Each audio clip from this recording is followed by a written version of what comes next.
When Daniel sat across from me, I could see the We emptiness in his broke up. eyes. The same kind of What? emptiness that once lived in mine. He told me how hard it felt to wake up and not see a good morning text to go to bed, and not hear the familiar good night that used to close his day. I paused for a moment, then said softly, I understand, Daniel. I've decided Because to a end the year ago, relationship. I was exactly where you are now. As he spoke, my own memories returned. I remembered the way my phone used to light up before I even opened my eyes in the morning, her message waiting for me. I remembered the laughter echoing in the small apartment we shared, the silly rituals that made ordinary days feel extraordinary. And I remembered the silence that followed when it all ended, the silence that felt heavier than any words could carry. That's the cruel mystery of breakups. One day you are woven into someone's life so tightly, and the next day you are erased. The early days after the breakup were the hardest. At night, the bed felt impossibly wide, and the pillow beside me, once warm, was now cold and empty. I found myself reaching for my phone out of habit, ready to send her something funny I had just thought of, only to freeze when I remembered there was no one left to receive it. That was when the reality hit me. Not during the argument, not during the goodbye, but in those quiet moments when my reflexes betrayed me. Psychologists call this the loss of the shared world. When you build a life with someone, you don't just share your time, you create a universe together. The cafes you return to, the songs that become yours, the private jokes that only make sense to the two of you. Every repetition reinforces that world. When the relationship ends, that world dies instantly. But unlike a real death, there's no funeral, no ritual to mark the loss. The world moves on as if nothing happened, while inside you are grieving a universe that only you can feel, I told Daniel. That's why heartbreak feels so devastating. It doesn't just take away a person. It takes away the version of yourself that only existed with them. A year later, the sharpness of the pain dulled, but it never disappeared completely. It returned in echoes, quiet, but piercing when least expected. I told Daniel, most days I was fine, but then I'd walk through a store and catch the faint scent of Daisy perfume, the one she always wore, and my chest would tighten instantly.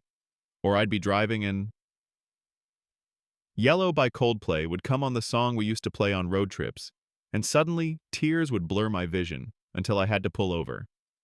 That's how memory works. It is cue-dependent. A smell, a song, a place can act as a trigger, flooding the nervous system with emotions stored deep inside. But over time, I realized something crucial. I wasn't missing her anymore.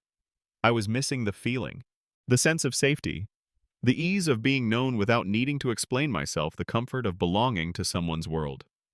This is what psychologists often remind us. We confuse the person with the feeling they gave us. Once you see that difference, you stop longing for the individual and start longing for connection itself.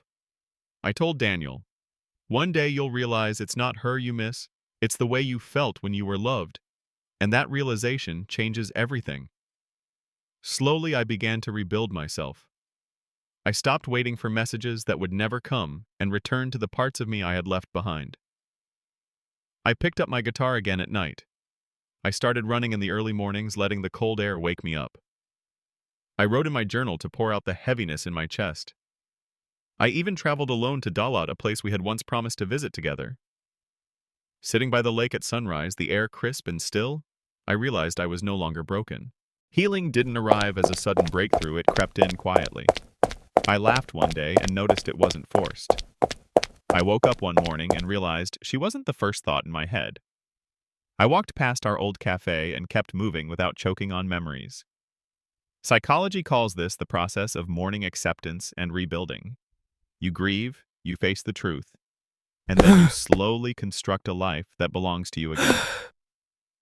I told Daniel, healing doesn't mean forgetting. It means learning how to live with the memories without letting them control you. And one day, you'll breathe easier, I promise.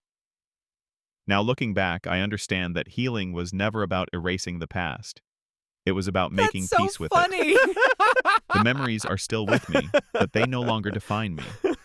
They have become part of my strength instead of my weakness. It's not her I miss. I It's said the to Daniel, feeling. One day, these memories won't shatter you anymore. They will remind you of how deeply you can love and how resilient you can be. I realized that I wasn't broken, after all. I was simply walking through a chapter that mattered. And that chapter, painful as it was, shaped me into someone stronger, someone who knows how to stand on his own. I ended by telling Daniel, "Your heart will feel light again. Not because you've forgotten her, but because you've found your way back home to yourself." And to anyone listening, I want to say this: healing is not linear. There will be setbacks, there will be triggers, but every day you move closer to yourself again. You are not broken, you are becoming. And someday soon, you will be whole again.